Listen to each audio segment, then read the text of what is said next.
मौलाना मुजीबुर रहमान जा बयान ॿुधण जे लाइ मौलाना साहब जो यूट्यूब चैनल ज़रूर सब्सक्राइब कंदा। हिकिड़ो मां नंढो जेको साईं अमनदीन साहिब जी तव्हांखे ॻाल्हि ॿुधायां, उन खां पोइ मां तव्हांखे वाक़ियो ॿुधायां थो। साईं अमनदीन साहिब जेको पढ़ाईंदो न ते पेशमामो, उन ॻाल्हि कई त एतिरी असां वटि गुरबत हुई, असां वटि एतिरी गुरबत हुई जंहिं टाइम मां मदरसे में पढ़ंदो हुउमि, जे हिकु मरतबे मां थियुमि बीमार थियुमि न, त इन खां बाद में जीअं असांजो वालिद साहिब बि बिल्कुलु ग़रीब हुयो ऐं अहिड़ी तरह कुझु जंगल में थींदो बि न हुयो।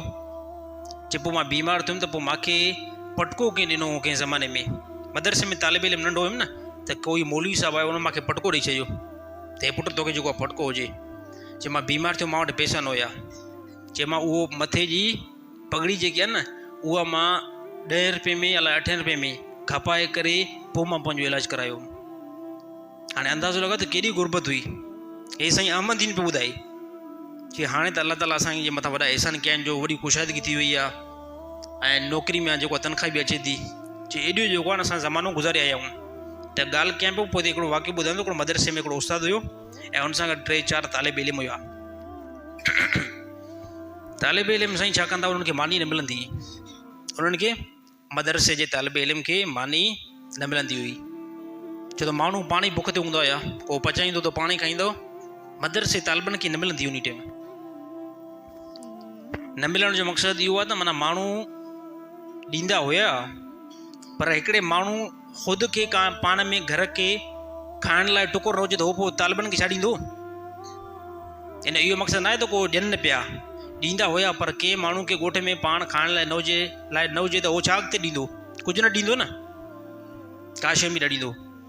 पोइ साईं पोइ उन मदरसे में हिकिड़ो वणु हुयो, उनजा पता जेको तालिब इल्म खाईंदा हुया। मानी मिलंदी त ठीकु आहे, जंहिं ॾींहुं न मिले त पोइ उहो पता खाईंदा हुया। पोइ हिकिड़े ॾींहुं उस्तादु जेको आहे हलियो वियो ॿाहिरि, उस्तादु काॾे वियो, उस्तादु वियो ॿाहिरि ऐं मोटी जीअं जो उस्तादु आयो त हाणे तालिब इल्म जेको आहे न खस्टी बि त हूंदा आहिनि न मदरसे तालिब। पोइ साईं मोटी जीअं जो उस्तादु आयो त उस्तादु ॾिठो त जंहिं वण जा पता खाईंदा आहिनि न, उहो वणु सॼो ठोड़ो लॻो पियो आहे, यानी पतो हिकिड़ो बि न बचायो अथऊं, पतो बिल्कुलु खाई चिट करे विया आहिनि। इन खां बाद में उस्ताद खे वरी हैरानी लॻी, उस्ताद जो हिन तालिबनि छा कयो आहे भला, अॼु छा कयो अथऊं? त मदरसे वरी तालिबनि छा कयो त इहे पता जॾहिं खाधऊं न, उस्तादु अञा आयो न हुयो, त हिननि खे यार हया थियो, यार उस्तादु चयो त थोरा थोरा पता खाइजो, असां त जेके नाफ़रमानी उस्ताद कई आहे, त हाणे असांजो कीअं थींदो।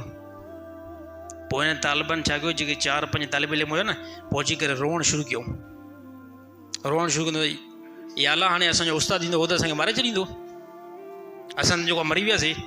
पोइ साईं मस्जिद में जेको आहे न कचियूं मस्जिद हुयूं, उते दुआ पिया घुरनि, दुआ घुरंदे घुरंदे बसि इहा दुआ घुरनि पिया, अलाह हाणे असांजो उस्तादु ईंदो ॾिसंदो नाराज़ थींदो ऐं नाराज़गी जे करे असांखे गुनाह मिलंदो, बसि पोइ तूं असांखे 5 तरफ़ घुरा, असांखे 5 तरफ़। त असांजी उहा मस्जिद जेकी भित हुई न, उहा मस्जिद भित किरी पई, 4-5 तालिब इल्म जेको आहे उहो शहीद थी विया।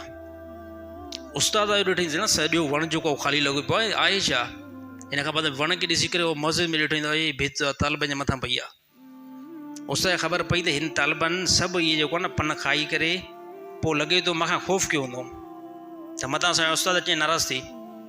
पोइ हिन खां बाद में उन उस्ताद बि छा कयो त मस्जिद जे ॿी कुंड में वेठो ऐं चवंदे या अल्लाह हाणे जेको आहे न अहिड़ा फर्मा बरदार तालिब बि मूंखे न मिलंदा जेको हुया, त हे ख़ौफ़ जे करे हिते वेठा, बसि तूं हुननि खे 5 तरफ़ घुरायो आहे, या अलाह बसि अहिड़ा तालिब बि मूंखे न मिलंदा, मूंखे बि तूं 5 तरफ़ घुरा बसि।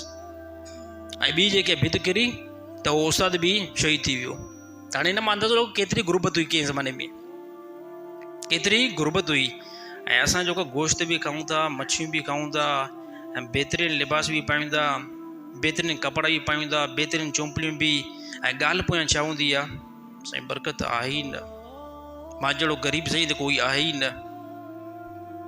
मां जहिड़ो ग़रीब त हे नाशाकरी आहे, हे चए हे नाशाकरी आहे। ग़रीब ॾिसो केतिरा ग़रीब आहिनि जंहिंजे पुटनि खे 50-50 हज़ार वारियूं मोबाइलियूं आहिनि, हे ग़रीब आहे। ग़रीबनि खे 30-30 हज़ार वारियूं मोबाइलियूं आहिनि जेब में, त जंहिंखे 30 हज़ार वारियूं मोबाइलियूं त हे ग़रीब आहे, हे साईं ना आहे ग़रीब, वॾी कुशादगी आहे। हा अलाह ताला पोइ इन करे असांखे पोइ ते रखियो आहे, नाशाकरी कयूं था। असां नाशागिरी कयूं था। हर टाइम अल्लाह ताला जो शुक्र करणु खपे। अल्लाह